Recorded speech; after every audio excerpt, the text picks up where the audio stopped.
Hey everyone, so this is going to be taking a look at the jit.lumakey object and the jit.chromakey object, and they do very similar things. I'll go over the differences in a bit. Basically, we're going to learn how to do things like green screening and compositing images. So first off, I'll just get things going with you should be familiar by now, jit grab. I can grab my camera. I need to send a message to it.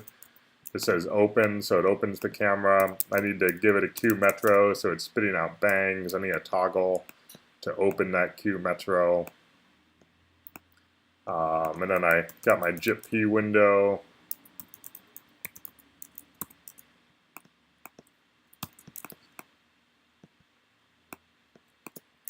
And click open. You should see that little green light on your computer if you have a little Mac laptop right there. And here I am on a nice Tuesday morning here to do some Max tutorials. All right, so let's move this over here. Get a nice big image. Looking good. And I'll clean up my, beautiful. I'll do Command Y on that, so I have lots of like space. Looking good. And yeah, so I'm going to make a jit.lumakey object. And I'm going to intercept this so that the camera goes into here. I'm just going to turn this off very quick so that it goes a little faster. Sometimes when you're coding, if you have the whole system on, it can slow things down a little bit. And jit.lumakey expects 3 arguments and a secondary inlet here with another matrix. And I'll go like, so basically we have this first inlet, which is our camera. We're going to key out certain luminance or brightness values of the image. And wherever we key that out, we're going to display whatever is coming into the second inlet here. So I'll make like a jitnoise object. 4 planes of information, char data, that's just 0 to 255, and I'll do like 32 by 24. I'll make a bang, and if I send a bang to it, I just get these kind of noise data with it really colorful and whatnot. I could do like 4 by 3, and you get a grid like that. Maybe we'll go with that one. And I'm just going to feed that into this right here. And I only need to do it once, and it'll store that frame in there for all incoming frames on this side. It'll compare against that. And if I wanted to get, I could keep updating it if I want, but that's not really necessary at the moment. And then, like I was saying, jit.lumakey expects 3 arguments. There's a tall, $1. This is a message box. There's loom, and there's fade. And it's tolerance, luminance, and fade is its own thing, obviously, or maybe not quite so obviously. And then I made a float number box here. And just to remind you guys, if I do I and make a box, it's an integer, and there's no dot right here for the float value or decimal point. But if I do an F, then I get a float number, and this can only be an integer, this can be a float. And these 3 these 3 messages and arguments require a float. You could also make a float by going numbers, flow num here. And I'm just holding Option and dragging away, and I get a little copy of that. I use that trick a lot. And I'll feed it into the first inlet of jit.lumakey. That's where arguments usually are expected to go. I'll move this out of the way here a little bit. Oh, not that. This. And if I hold Option and drag across my patch cords, I can select the patch cords and then Command Y it.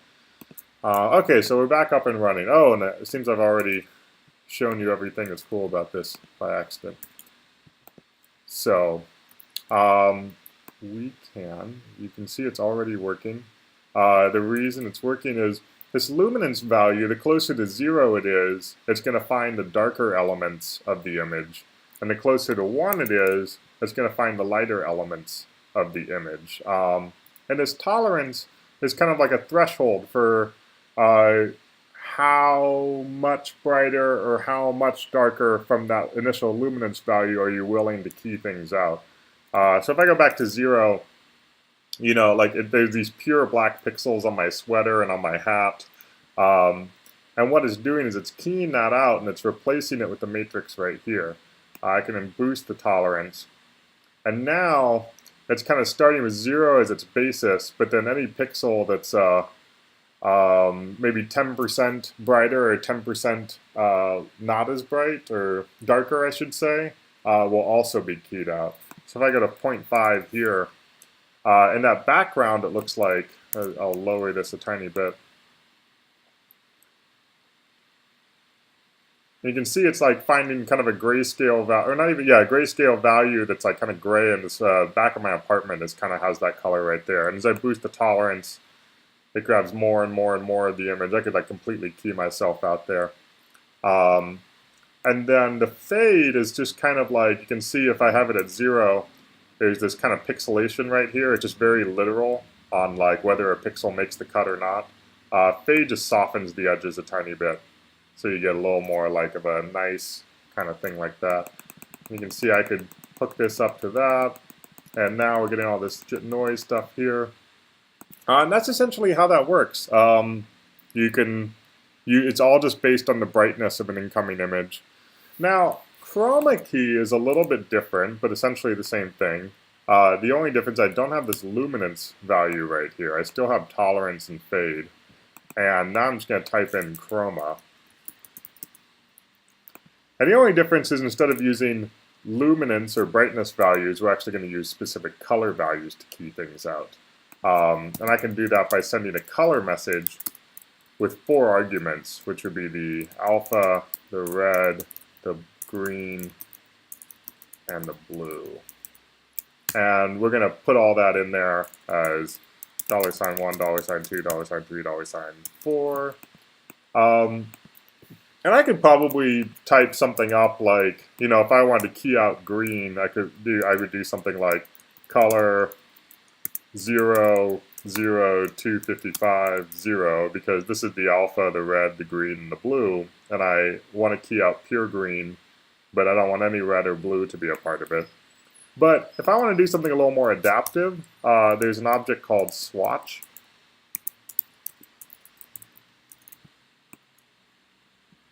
And here, I'll make a little comment.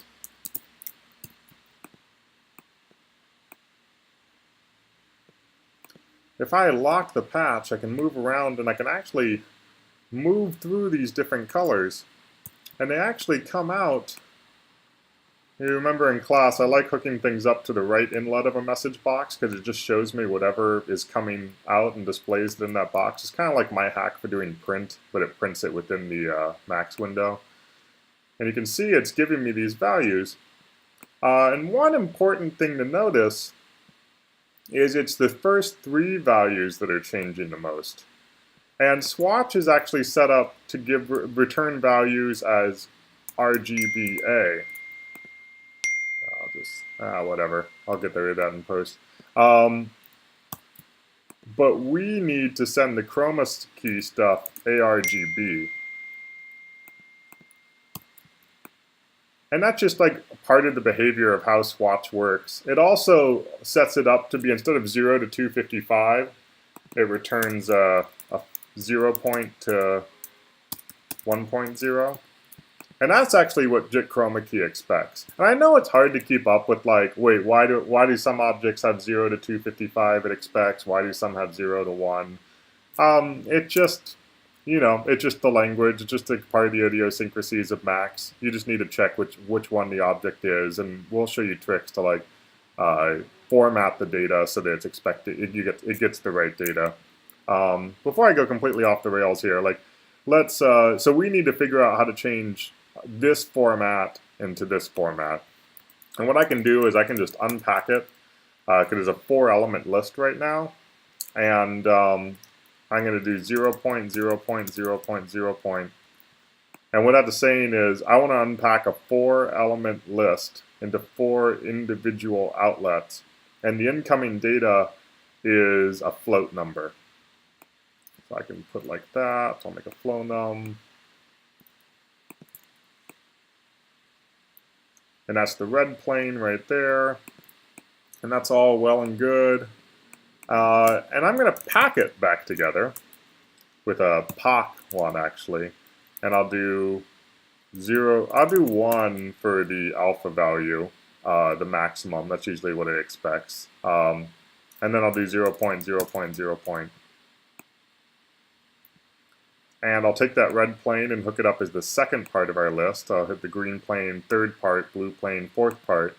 And I'm not hooking anything up to that first element. And if I don't, it's just going to keep that value right there and continue to pass it along. This would override it.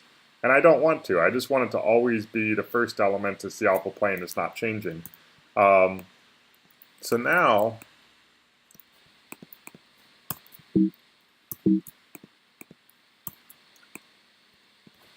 I have everything set up so that we actually have the order of the information set up correctly. It's now in our ARGB format. And then I can say color $1. Oh yeah, I already made that. I want to take those 4 elements and I want to put the first element at the $1, second element $2, third element $3, fourth element $4. And that just formats the message to what jit.chromakey expects. So I go back, I'll turn this on, and let's see, the color, I don't have much color in my, let's see if I can grab something here that's a little more indicative of a specific type of color. So I have this pink color right here.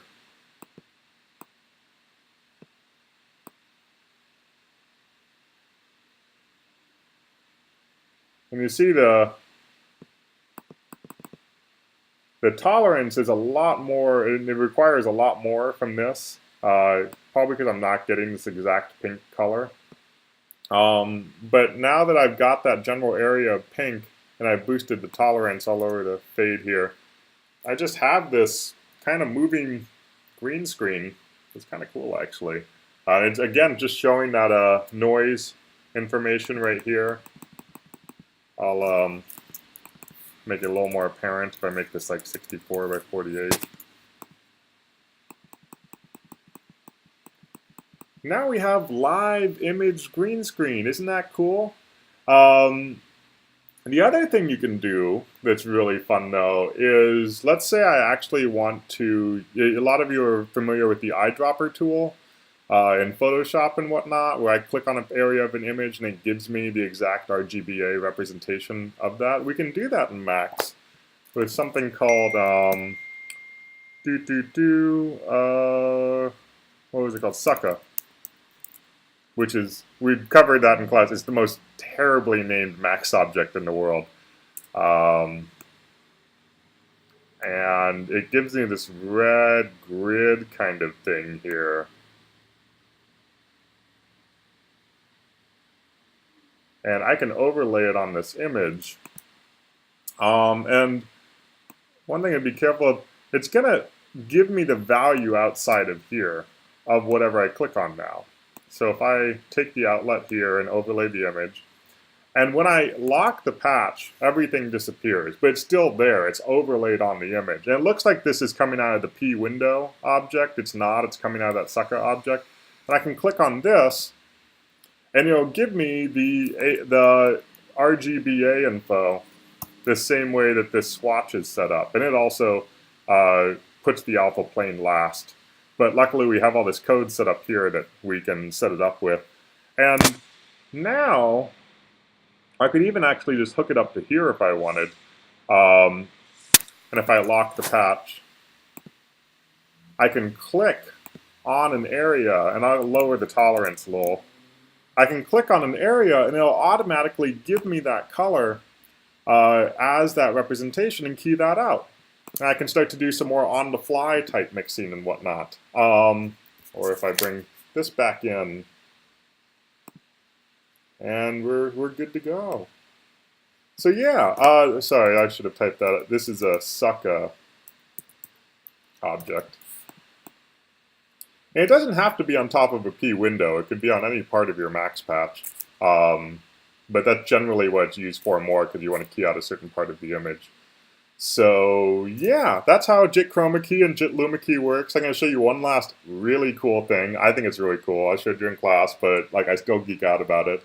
Um, and that's basically how to do video feedback with all of this, with the jit.chromakey object. So I'm going to move that over here a little bit.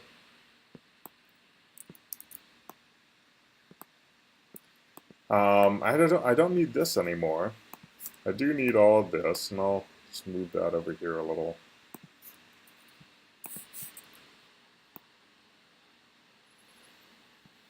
And what video feedback is essentially if you've ever used a microphone and a speaker and you've gotten audio feedback, it's kind of easy to, like, I'm talking into a microphone and there's a speaker behind me, and whatever I say into the microphone comes out of the speaker, and the sound waves from that bleed into my microphone, which go back out the speaker into my microphone, back out the speaker into my microphone, and you get that horrible high-pitched ringing sound. And that's what's called audio feedback. Like, the sound never escapes the system and it keeps building on itself until you get this intense sound. And the same thing can happen with video. I can have like a USB webcam.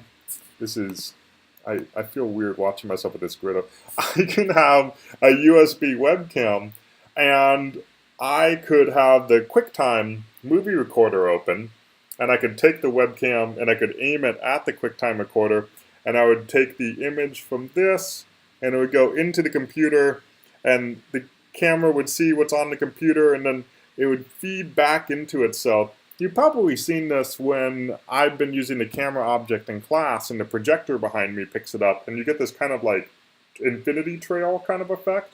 And that's the same thing that's happening here that we want to exploit, because you can get really cool tricks from it.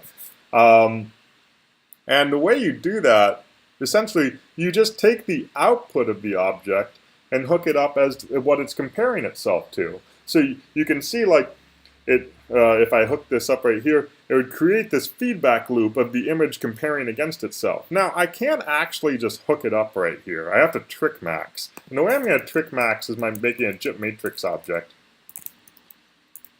But I'm not going to give it any arguments. I'm not going to tell it how many planes or what data or what dimensions it needs to be.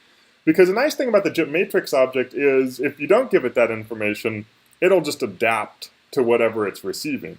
So I could hook this up here, and what's coming out of here is the exact same thing that's coming out of here, because I didn't do anything to override that. But now that I have this coming out of a new object, jit.chromakey doesn't realize that, and it lets me hook it back up here. And you can see that now I've got this kind of feedback loop going on and on. And let's see, if I move that swatch back here, as Sukkah, and I'll choose this area of the image. And there we go. It's Keane Out. You can't even see me grabbing my sweater, because it's keying out that image, but it's overlaying whatever area of the image isn't keyed out as kind of like this build. It's like building upon itself and whatnot. Like, it's really cool as an effect. And you can always see I've got this kind of, it almost looks like guts or entrails or something is what my my sweater's made of. But we can actually do things inside of this feedback chain right here in order to create movement and new effects and whatnot. And if you remember, we did the jit.rota object, and that's how you rotate or scale or zoom on an image. And I'm going to hard code some stuff into it. So I know that this is 1280 by 720 for my camera image. And so I remember the anchor point determines where things happen. So 0, 0 is up here, and 1280 by 720 is down here. And I want the anchor to be right in the middle here. I can say at anchor X, and I want it to be in the middle, so I have to divide that in half, so 690, at anchor Y, and that would be 360. And then I'm going to type these out. I want to do the zoom X, and the zoom Y. Oops, sorry. And they expect a float, so I'll just make one of those. And I'll hook it up to both so I get kind of like a perfect zoom in or zoom out. And rather than going straight back in there, I'm going to take that JIT matrix here. Maybe I'll move this over here so it looks a little more apparent. And what's going to be happening is now, before I feed the image back in on itself, I'm making little changes to it. I'm going to make a change to zoom in. I'll do a really minor zoom in. And now each new frame that comes in is pushed out a little more from its previous one. And we're getting this kind of motion of the pixel just shifting and moving around. And I could also, like, let's try keying out my face. And like I get my like eyes and going off into infinity here. I could also zoom in, like have everything shrink. And now that we have this kind of, the Sukkah object is fun because we can actually like on the fly try to like key out different areas and build this feedback effect. I could get really, I could do like 1.1. Like now it's like the movement is much more intense and whatnot. And also, if I were to change the anchor points, everything wouldn't be zooming out from the center necessarily. I could actually have this move around. So wherever that kind of like zoom effect is coming in, I could move across the image. I could set up like a random to it, or a drunk to it, or a sine wave to it. We could also do offset. We could do the rotation. I'll even do a little bit of rotation actually. Theta. And you'll find that it doesn't take very much to get like an interesting effect. Remember, theta expects a value between 0 and 2 pi. So I could even just do like 0.2. Whoa! And now everything is rotating around. And yeah, a lot of, I mean, this trick has been around since like the 50s and 60s, I think. It's a time-honored video art, live video technique that's really cool, and you can get some really amazing results from. I use it all the time in my own work. It just kind of brings in kind of unpredictability and something that, yeah, it just, I don't know, it's just a really simple trick with like endless fun results to it. So I encourage you to explore it and have fun with it. And yeah, I'll see you in the next one.